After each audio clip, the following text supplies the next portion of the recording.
Assalamualaikum warahmatullahi wabarakatuh. Salam sejahtera untuk kita semua. Apa kabarnya rekan-rekan mahasiswa, mahasiswi setia Dharma Bumi Putra? Kita berjumpa kembali di mata kuliah Bahasa Indonesia di pertemuan yang ke-11. Tidak terasa kita sudah memasuki pertemuan yang ke-11. Mudah-mudahan Allah Subhanahu wa taala Tuhan Yang Maha Esa memberikan kita keberkahan, kesehatan sehingga kita bisa menyelesaikan mata kuliah ini dengan sukses dan lancar. Rekan-rekan semuanya, sebelum kita memulai proses belajar mengajar ini, alangkah baiknya sama-sama kita berdoa agar proses belajar mengajar ini berjalan dengan sukses dan lancar. Berdoa menurut keyakinan dan kepercayaan masing-masing. Berdoa dimulai.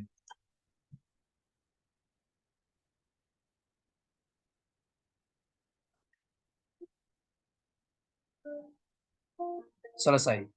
Rekan-rekan semuanya, di pertemuan yang ke-11 ini, kita akan membahas materi yang sangat menarik sekali. Mohon izin saya share materinya. Di pertemuan ke-11 ini, kita akan membahas materi mengenai menjelaskan bagaimana merencanakan karangan yang sifat formal.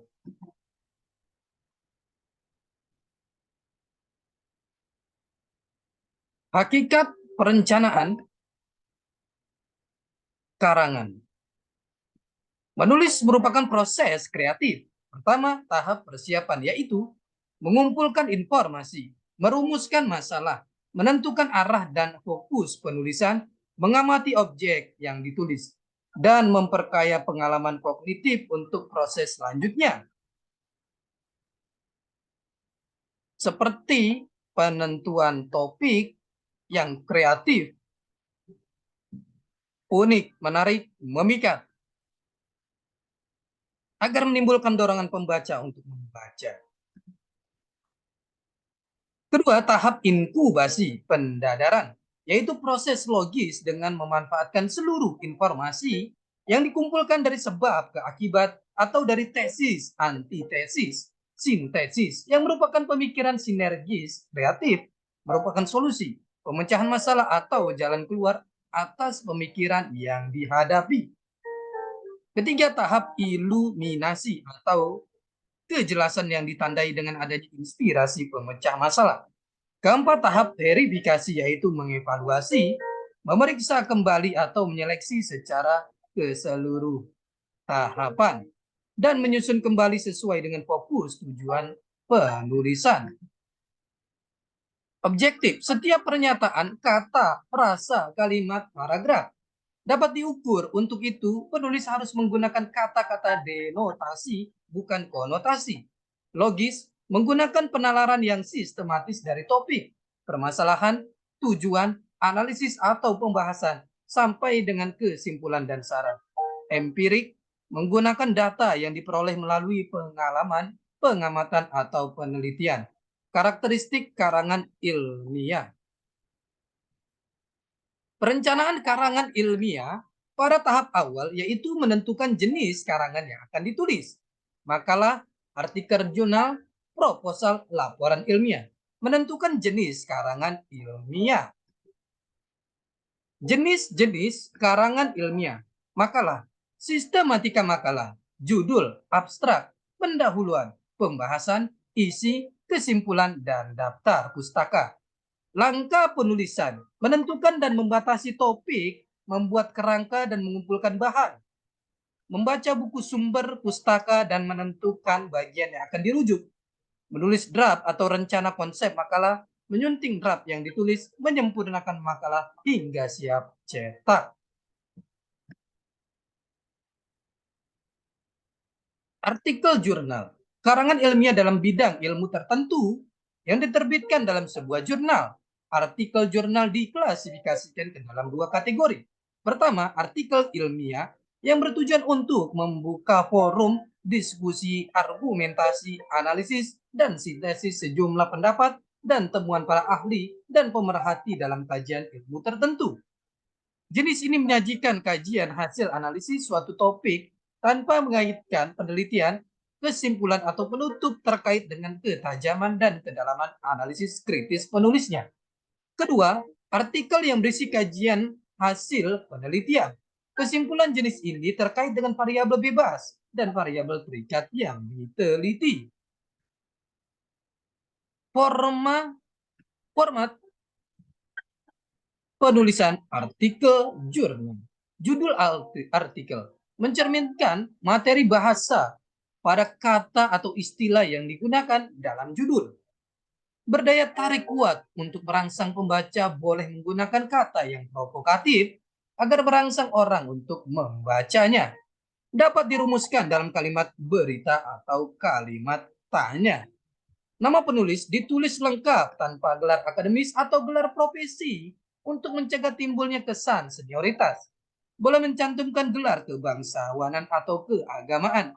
Jika ditulis dua orang atau lebih, hanya mencantumkan penulis utama disertai kata dan kawan-kawan. Nama seluruh penulis lengkap boleh dituliskan pada catatan kaki. Nama lembaga penulis dapat dituliskan tepat di bawah namanya atau pada catatan kaki. Abstrak. 1. Penyajian ringkas dari seluruh artikel, bukan komentar atau pengantar. 2. Ditulis dalam bahasa Inggris dan bahasa Indonesia, panjangnya 150 sampai 200 kata dalam satu paragraf.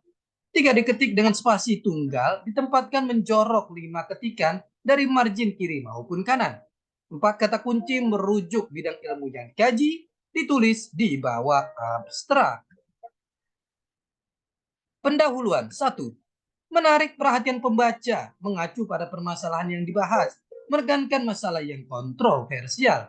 2. Menyajikan seri artikel terdahulu, menyajikan pembahasan masalah yang belum tuntas.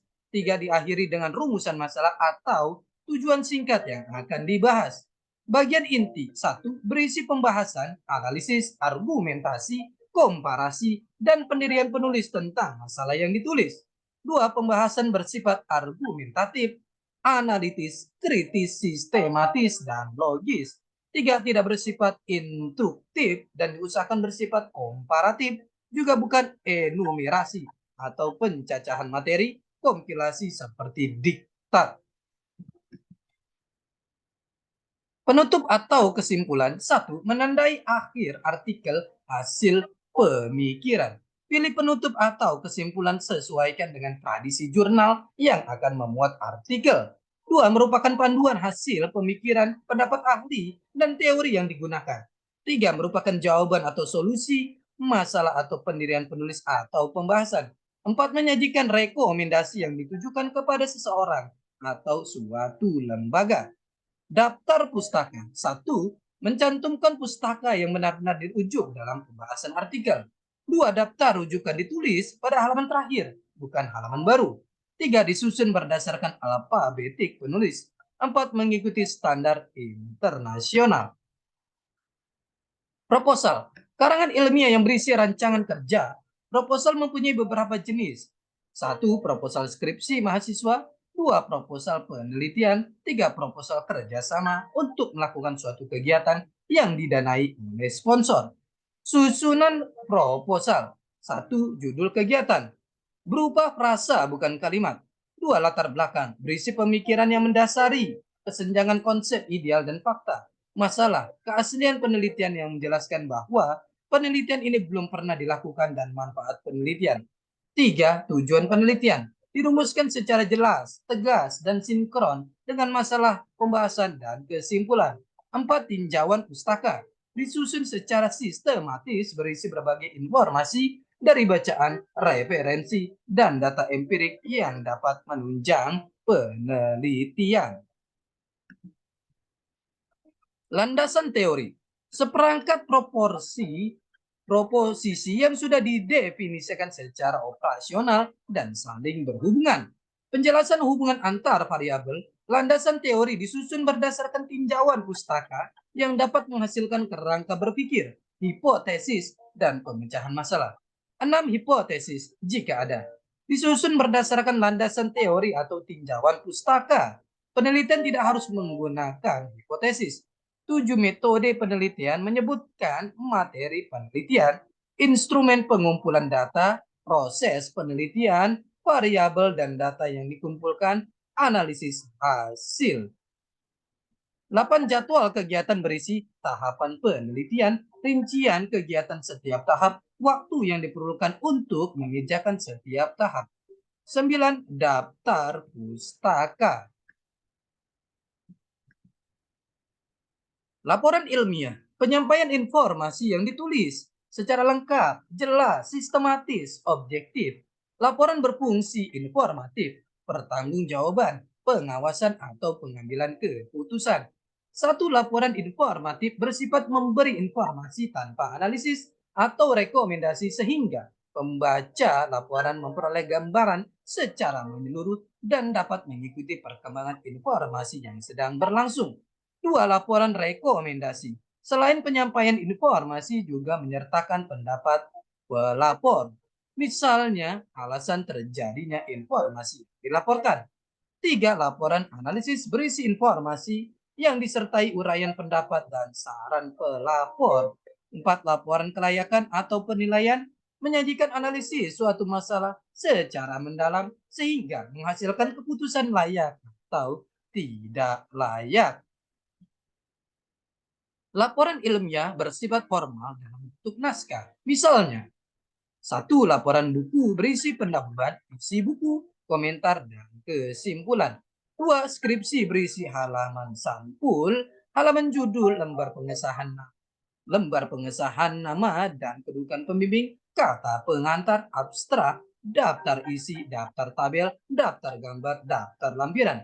Bab 1. Pendahuluan, latar belakang, masalah, tujuan, pembatasan masalah, metode pembahasan. Bab 2. Kajian pustaka atau deskripsi teori. Bab 3. Metode penelitian. Bab 4. Deskripsi data, analisis data dan hasil analisis. Bab 5. Kesimpulan dan rekomendasi, daftar pustaka, lampiran, riwayat hidup penulis. 3. Laporan kuliah lapangan. Halaman sampul, halaman judul, kata pengantar, abstrak, daftar isi, daftar tabel, daftar gambar, daftar lampiran. Bab 1.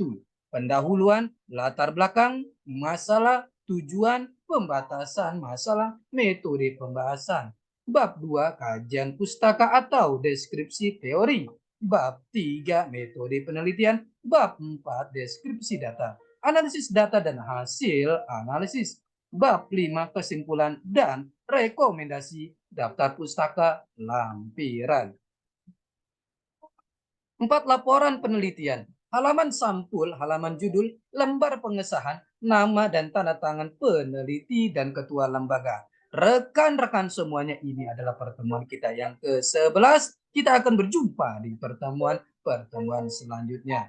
Tetap semangat belajar untuk mencapai kesuksesan. Salam sehat selalu. Assalamualaikum warahmatullahi wabarakatuh.